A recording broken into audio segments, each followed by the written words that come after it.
Hungry Games, man. You're not hungry anymore. It's coming to an end. Finally. The rest of the meal. Finally, yes, people. We are getting the end of the Hunger Games. And while I hate to see good things, for the most part, come to an end, I've been waiting for this for a long time. I've been waiting for somebody to get their ass whooped. Oh, that's right. One particular person. One particular person. I've been waiting for years for one particular person. Have you, though? I feel like you look up to this person. You want to be this person. Right. You don't want him gone. Yeah. You like having him there. You want to learn from him. Oh, man, that is a conflict because this particular person that we're talking about, while I hate him, he's cool than a motherfucker, man. But what you know who we're talking about. We'll touch on that in a little bit. But for right now, let's go ahead and get into this Hunger Games Mockingjay Part 2.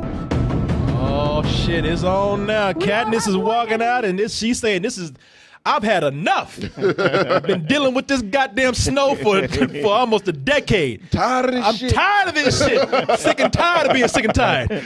Katniss Everdeen and her militarized unit, they leave District 13 to finally take down President Snow and liberate those under his tyranny. But things become complicated as, of course, Snow is always one step ahead. He amps up his forces that are far deadlier than anything that they've seen in the games. And there's also this growing sense of dread in Katniss's own faction. For those of you who have read the books, you know exactly what we're talking about. But for people like me, the cool thing about these movies is that I get to go in fresh. True. After the last movie, which was kind of slow to me. You see the last movie, Tommy? Yeah, I did.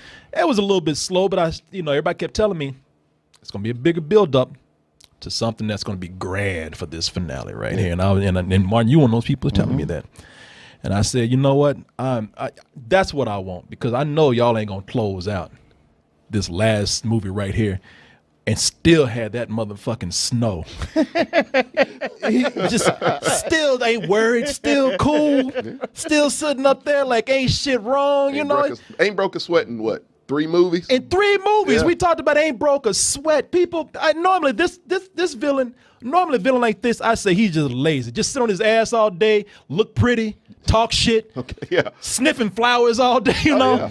and just grinning the whole time. And I'd say, you know what? How could that be a great villain? He don't do shit but talk shit. But it's that cool factor, man. It's that cool factor that's there. It does 2 things. One, it pisses you the fuck off, man. The fact that nothing's bothering him bothers you.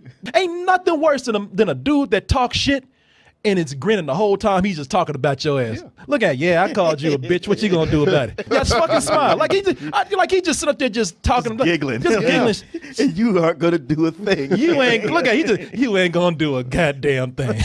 Who the fuck you think? Look at them shoes you got on. Dude. What are those?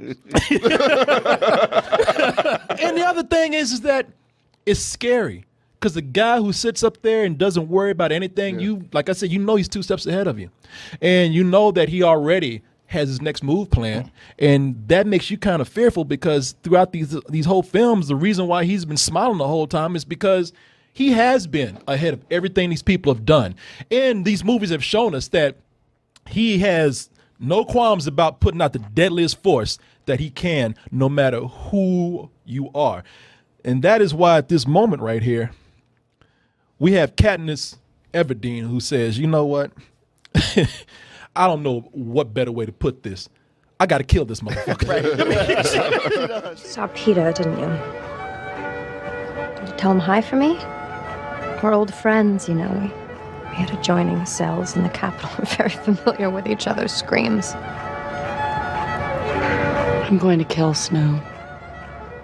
She's like, bitch, don't tell me that. She's like, you about to get me killed. I don't want to hear that. Already been through some shit. I'll tell you, Jenna Malone, she does a great job with that small role, makes the man. most of it. Yeah, she really does. She has a lot of hatred to the point where you can tell, like, she doesn't care who gets hurt as long as she can get back at Snow and the government. But those minutes, she just oozes venom, man. And while it could turn her ugly, you're like, shit, I can't blame her, man. Girl got her ass whooped, took and made a bald headed and shit. It's fucked up, man. With the summation of that phrase right there, I've got to kill Snow, it fits the tone of the film, because in this, at the beginning, it throws you right in, man. Yeah, like I said, the last movie was all set up just to get here.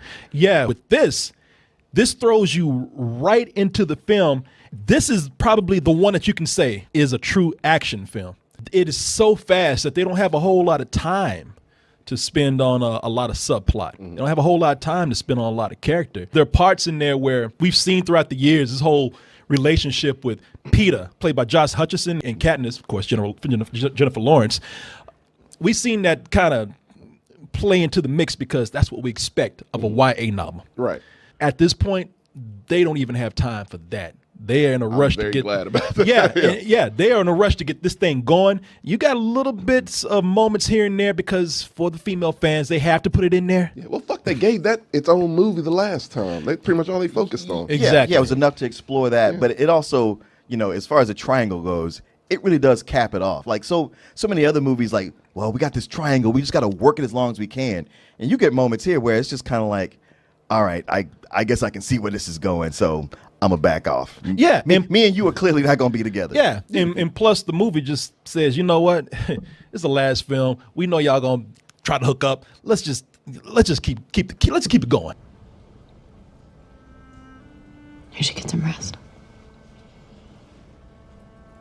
You're still trying to protect me. And the movie's like, all right, just that's fine. Let's just go. It's like that's enough. Whatever little romance and like lovey-dovey shit y'all got going, pick that shit up later. I appreciate that because a lot of people go in here and they're like, man, we see these YA movies and a lot of them, especially the ones that are meant for girls. A lot of guys are saying, God damn, out of all this stuff that's happening, you worried about this. Yeah. And the movie's like, no, we ain't that.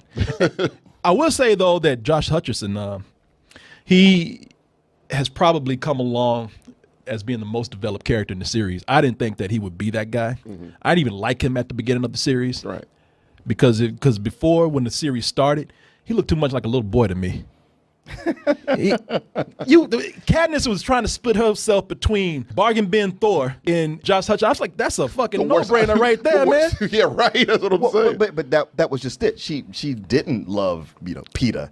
It's just like he loved her so much that she's kind of came into it, and it was all for the act. Because you get to the end of the first movie, and he's like, "Wow, so we're in love, right?" And she's like, "Yeah, it's a great show we put on those cameras.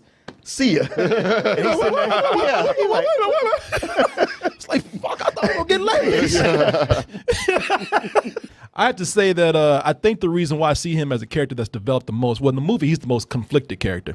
He's the one that actually has the most to redeem himself for. He has the most consequences for his actions. But in addition to that, Josh Hutcherson has actually grown into the role because he grew into his chin. That motherfucker as a kid, he had as a fucking 8-year-old boy, he always had a man chin. I mean, it's true. Look at this shit. He's always had a man's chin, and I say, you know what? When is his head gonna grow into that? I think anyone could be a bigger authority on that than you yourself. Oh fucking boy, it was my head that I grew in. It was a chin too. It was north. Shit, with me it's north and south, so I relate. Yeah, so he grew into that jaw right there, man. Welcome to the club. Good actor though. I will say in the movie he's I actually like him more than anybody in the film.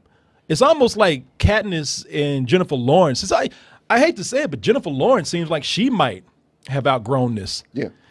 She's a big star now. When she started out, Oscar winner. Yeah. She had something to prove in that first. She did. In that first movie. Not a lot of people knew her.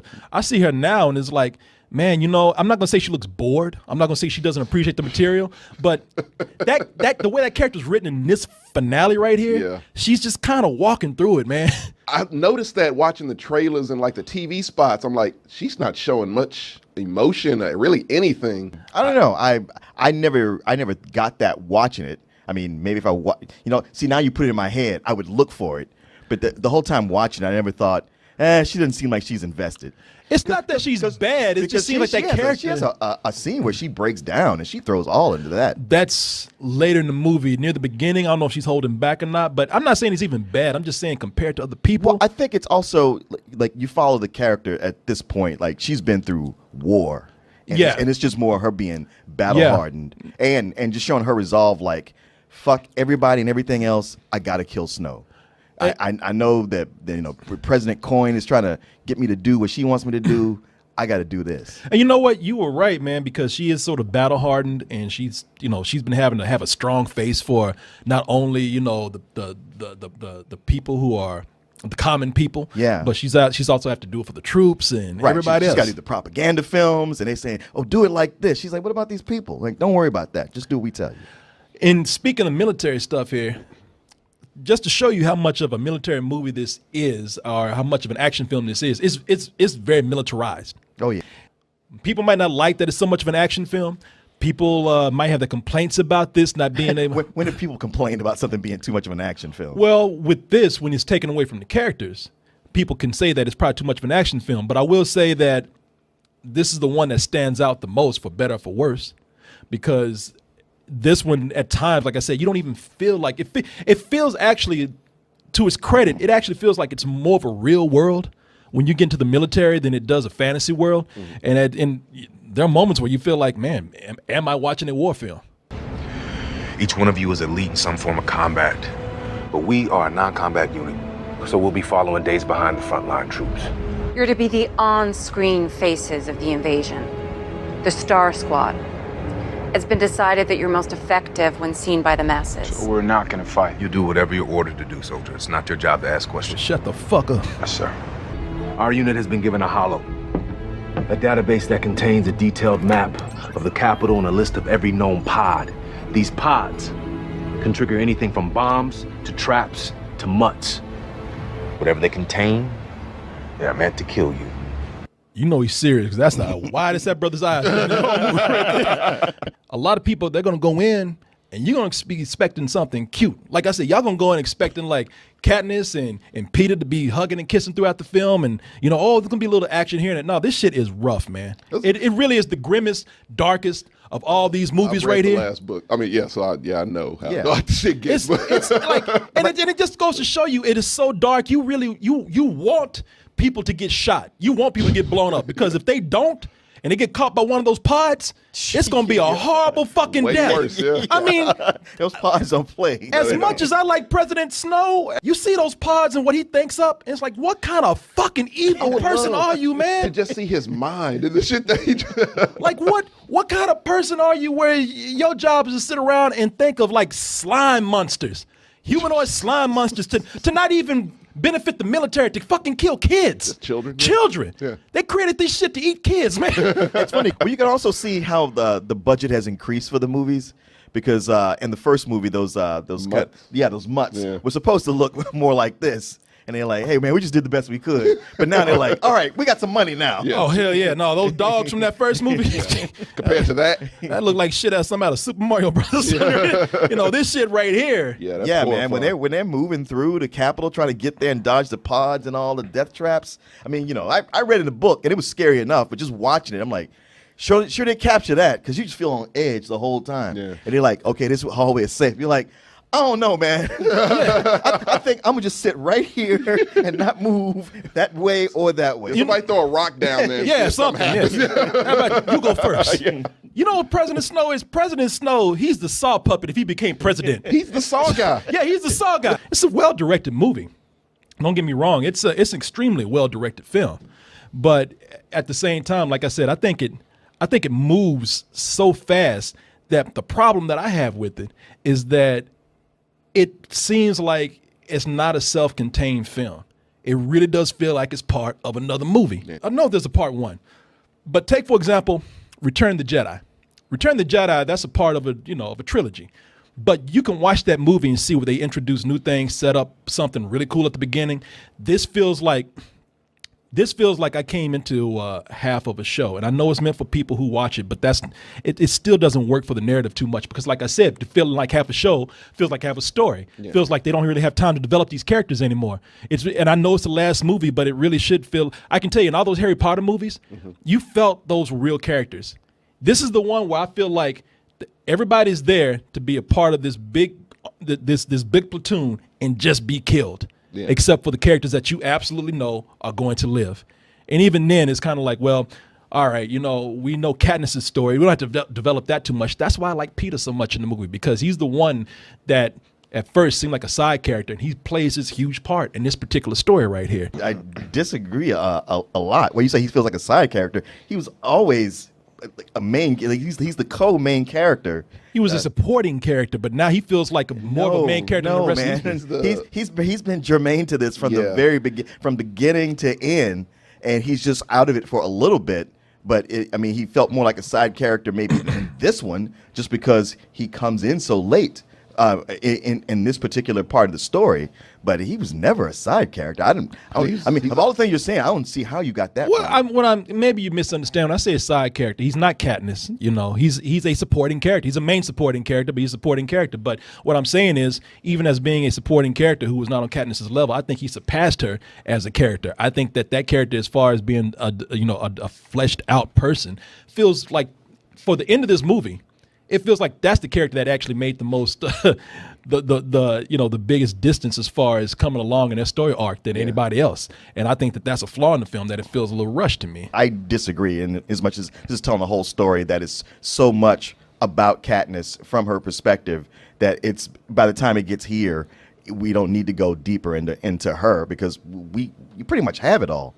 And everything you're saying, I remember those criticisms about those last 2 Harry Potter movies, and you were like, no, you got to look at both of them. That's the only way to judge this. And that's the same here, where you had part 1 that's really all the setup to get to this part. You have to look at them as really as one movie that was just too long to release as one thing. I don't know what they could have done, and Martin has been disagreeing with me on everything else. I know you're going to disagree with me on this, but they got scenes of Philip Seymour Hoffman in there. And you could tell they ran, because he's dead, right? And they were, I don't know if anybody told you, Tommy, but Philip Seymour Hoffman, he died, man. I got that note. Okay, so you could tell that they, at least it seems this way to me, they ran out of footage. So it's like he's got a few moments of dialogue early on, and then the rest of the movie he's looking like that, just staring off and smiling at things. Really? And it's almost like they took the footage when they were rolling the camera before they yelled action, where he just sat up there just waiting for them to say something. They just used that. There were moments he's sitting up there like, I'm so proud of what these people have done. And it's like, that seems weird, man. You were talking your ass off at the beginning of the movie. I was actually surprised about him being in so much of this one. I was like, damn, I thought they ran out of stuff, until it plays to the end. I was like, totally forgot how important he was to all this. Yeah. Never mind. Okay. Yeah, that's why they had to, like, they had to be devastated when he died. I was thinking it was like, well, it's kind of an inconvenience, but then looking back at it as it gets to the end, it's like, holy shit. Yeah. They must have been freaking out. Like, somebody get Jack Black on the phone right now. When Philip Seymour Hoffman died, if you heard somebody say, shit, that was the studio. It was, yeah, man. It's and you're right. At least they didn't pull some shit where they had to like have him look at the screen. His head was not. Both of them moving in different directions and shit. So I give them credit for that. They used it well. For those who have been anticipating this, and you are a huge fan of this series, I don't think you're going to be disappointed. I mean, I wasn't disappointed. I thought it was very intense. The stakes are higher. This is the conclusion of what we've been waiting on, and really to the last moment, I have to say President Snow kept his cool to that motherfucker, it's this guy the movie, we're more than halfway through the movie, like, God damn, panic or something, man. Rattled, man. Yeah, do something, say fuck or something, you know? And so it really does keep you kind of worried there, like, man, this guy, it's going to end with him ruling the fucking world. Yeah. And maybe it does, maybe it doesn't, I don't know. This smug ass bitch right here. But for me, just from a movie perspective, as I've been saying over and over again, in every other area, I don't think that they had enough time to make these people feel like people. So I didn't really root for a lot of them like I wanted to in this. I mean, this is the one where I'm supposed to go like, fuck yeah. And it's just kind of like, oh, okay, well, we got that done. And maybe and also speaking of the ending, I have to say that I watched the ending and I said, wow, that was really conveniently easy. So, I didn't buy the ending either. I give it a matinee, man. It's a good movie, but I definitely saw the flaws in it. I won't say I didn't see some flaws, but they seem minor, especially considering everything that's gone on, the way it was telling this much bigger story. And with these franchises, you're always afraid it's just going to blow it in the landing. And it managed to stick it pretty good. It's one of those franchises you can watch from beginning to end, and the worst movie is probably where it starts. So once you get past that, it all gets good from there. It was pretty well intense. I thought it was a really good adaptation of the book. I do wish there could have been more time, just because, reading the book, you really get to feel the characters. And when somebody dies, you get to like spend time mourning them, and then you pick it back up again. And here, it's just like, we got to keep going. And you understand, they are on a mission. There's no time to sit around going like, oh no, not him. Oh yeah. But it would be nice to be able to feel that. Because they sat down too long, Snow gonna pull one of them traps out. yeah. If you don't get up, you gonna make your ass get up. Yeah. And I don't know, what you're saying about the end. It's an interesting thing, because it does seem convenient. I thought there's probably a way to film this where it could be more of a shock than what happens. But then what happens right after it was just kind of like just desserts and funny in its own way, where it left me satisfied anyway. I know. It left me half satisfied, but I can't talk about that right now. Man, but at the very end, when it gets revealed really what was going on, I was like, oh wow, I never really picked up on that, and I like that this brought that out. I think for anybody who's a fan of these movies or these books, it's going to deliver on just about everything you want, and I give it a full price. Normally, I'd be cussing your ass out and disagreeing with you and arguing with you. You know how I am. Oh, of course. I'm tempted to do it. That's your nature. I'm tempted to do it right now. You're a Scorpion. Yeah, Man, I really want to I really want to say something, but I can't. Can y'all just walk away for just 2 minutes? Just 2 minutes, because this shit is bothering me. Okay. This asshole right here, even when for those who read the books, Snow gets it at the end. Right. And I wanted him to go out screaming in pain. But he practically did. No, that motherfucker was laughing. Even when they rushed him, he was just like, I ain't giving y'all the pleasure. I'm like, man, fuck this dude. No, that's not what I took from that. I took from that. That motherfucker was smiling the whole time. He was laughing because she shot Coin, and he was so happy that to see Coin get it, and everything he said to her worked, and he's laughing. But then his cancer cough is coming, and he looked up and saw that mob coming at him. He's like,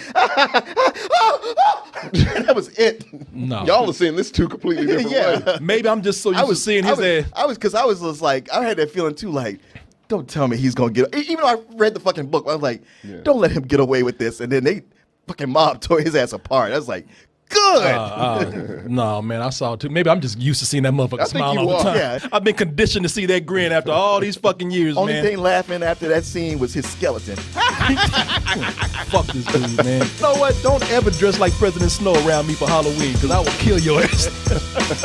I will murder you.